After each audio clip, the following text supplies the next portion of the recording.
how can it be solved? I think it comes from mainly who pay the check. The clients, they are the responsible to make the big change in the industry, in my opinion. So, for example, the most let's say contemporary client with whom I talk with, they start to validate their main asset, their videos for campaign, on their mobile device. So by doing that, they are basically putting their feet in the same shoes as the consumer, because most of our consumers are reached by brands on their mobile device. That's the new norm. So, but it's a big challenge, because the creative industry has been creating video 15, 30 seconds or more with a storytelling structure that is optimized for a TV. So a large screen, sound on environment, and also let's admit that an environment where we interrupt the audience and they have to watch the ad. You know, there's no skip button on TV. And it's not anymore the reality right now, because you know, the big broadcaster, they are losing audience. It's a very challenging time, and in the US, that is the bigger market in advertising in the world, 2019 will be the first year where digital media investment will be bigger than TV in 2019. So there's no coming back. We know that digital and mobile, it's where we are touching our audience, or touching our consumers, and we will have to adapt and create, not for necessarily specific platforms, but for this small screen for the mobile device. So it's yeah, the impact of sound is interesting. We have done a huge research about sound on, sound off. So what we have found, we tested more than 90 different TV spots, and basically we used through a partnership with a company called Realize, we used the facial coding analysis platform that basically you expose a video to the audience. They are watching content, and when advertising is exposed to them, their facial camera record their face, so that the platform translates those facial expression to see their engagement, their positive and negative emotion while they're watching the ad. So what we have done is that from those 90 different ads from different verticals and different brands, what we have done is that we tested them with sound on and sound off, because we wanted to see how those videos would perform in terms of emotional score based on sound. So what was very interesting on this research is that overall, when you look at the average, there's no impact. You had the same emotional score between videos that were exposed with or without sound. But average doesn't mean anything, you know, like any kind of research. Looking at an average, it's not insightful. So we look a little bit further. We found basically 3 groups of videos in terms of performance. 1/3 of the video were performing equally with sound on and sound off. So the same video on, sound off, same performance in terms of emotion. Another group, 33% of the videos that were tested, perform best in sound off than with sound. It's crazy. Because you would say, oh, it's impossible, you have more emotion with the sound. No, there was 1/3 of those videos that performed best without sound. And the last 1/3 that is expected was the group of videos that performed the best with sound on. So we looked at the video to understand what were the differences. And for the group of the videos that perform the best in sound on, it's pretty simple. You have scenes like a guy like me looking at the camera, talking, and the main message, the emotion is in the words that this person is saying. So if you cut the sound, you decrease the emotional engagement, right? It's kind of logical, right?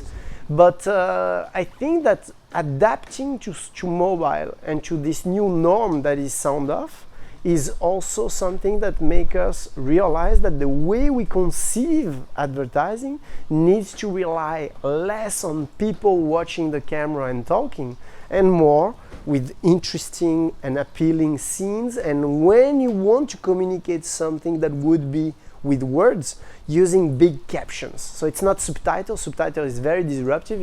It's not working very well in mobile. It's too little, exactly.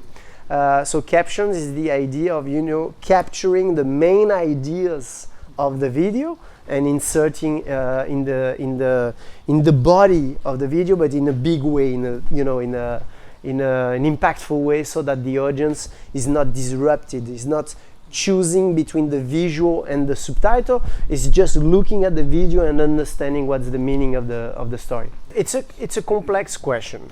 So there's this theory that our attention span is less than 8 seconds, less than a red fish, right? I'm not totally convinced. I think that we have a big challenge by concentrating our media investment in just 2 platforms.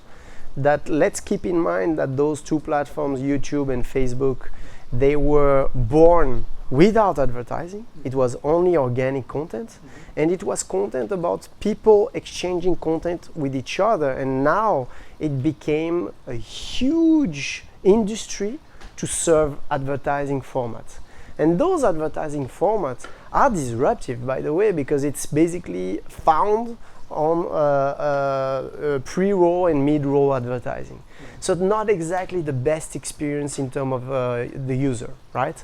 So the reason why the attention span, the in-view time of advertising in those platforms is so small, it's a question of structure. It's a question of those platforms. Those platforms are not performing for video advertising. I know I work at Teads. I'm advocating for my business, for the business that I work with, obviously.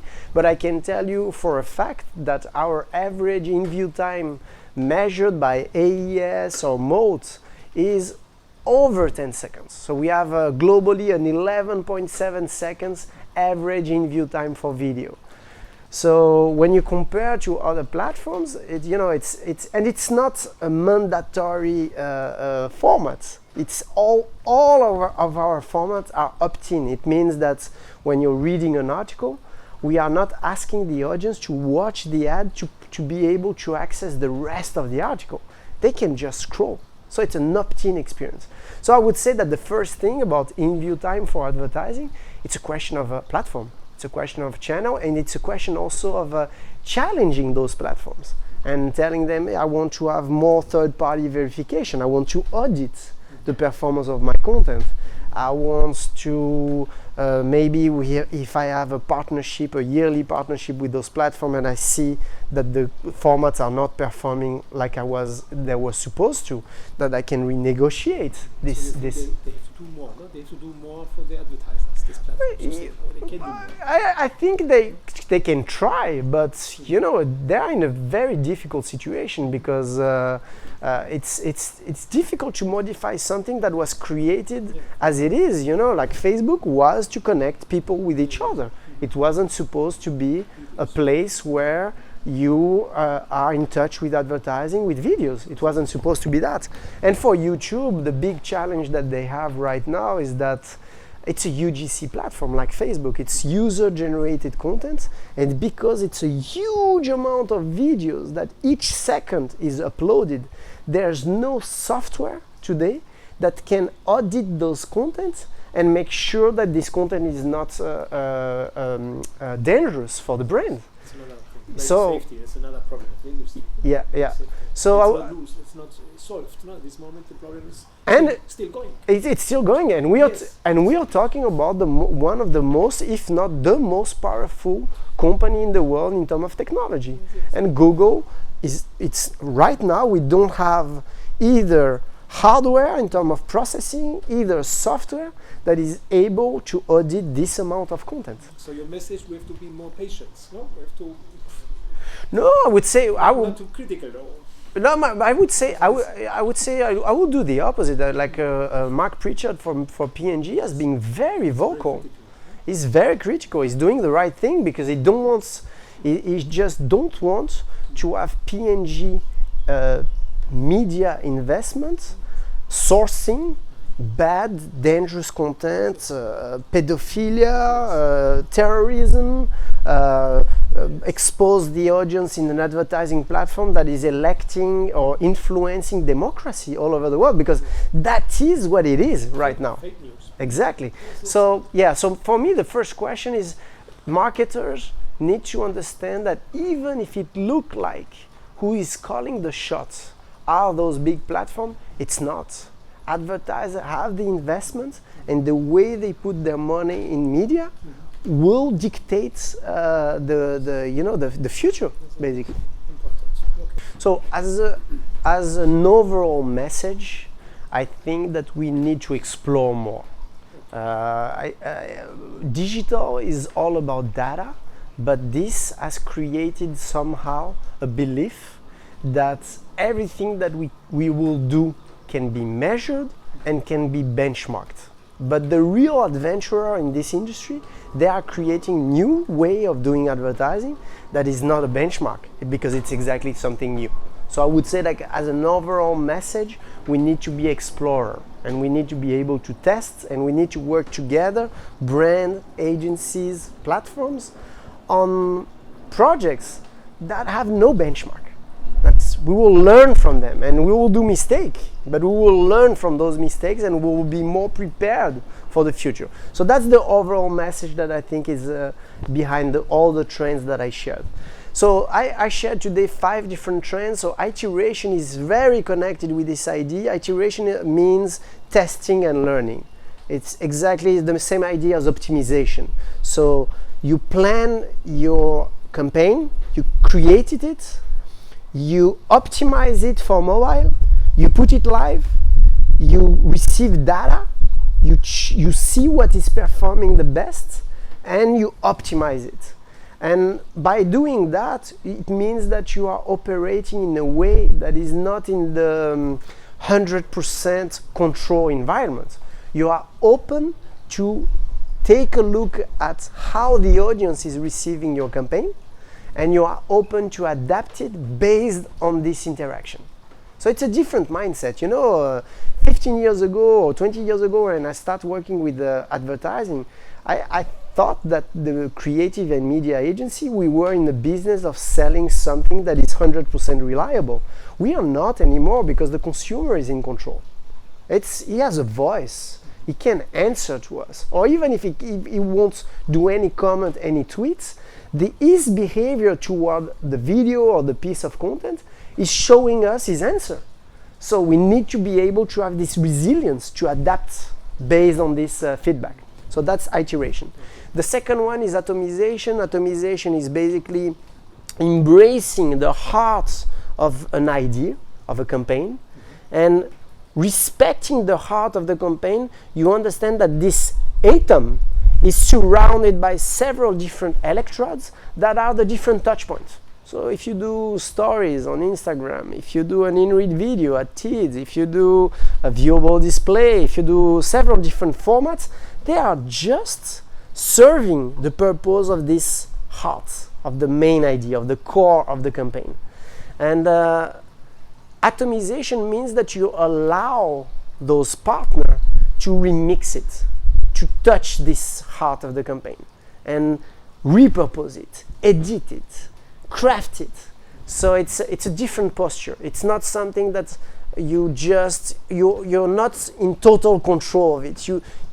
What we do at Teads, basically at Teads Studio, we call ourselves DJs, because we don't create nothing authorial. We are not a creative agency, but we embrace it and we remix it. So it's at the heart of the idea of atomization. Then I talked about choice and immersion. That is basically, it's very simple, means that we have been obsessed by short content in advertising. We thought that it was all about short content. It's not true. The reality is that when you grab the attention of the audience and they are showing interest, they will want more. They want more content. So you need to be able to provide this content for them. The fourth trend that I shared was, before personalization was, content weight. So content weight is another way to approach a full funnel approach in terms of content. Instead of thinking of awareness, consideration, and conversion, is looking at your strategy based on the content, not based on the media strategy. So based on the content, you have three type of content, three class. Trend is content weight. So we've got lightweight to hook the attention, to grab the attention. Usually they are snackable content, very short. You have middleweight that usually you have 15-20 second video and basically imagery that are coming with the text that you need to write. So basically an attention that is between 15 and 30 seconds. And you have heavyweight content that is a more complex experience.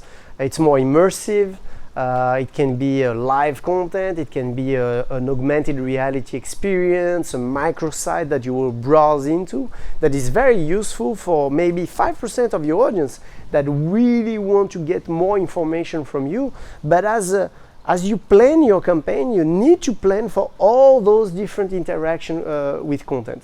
And the last trend that I shared was personalization. The fifth trend, personalization, that basically is leveraging signals, data to scale advertising, but creating an experience that is more personalized.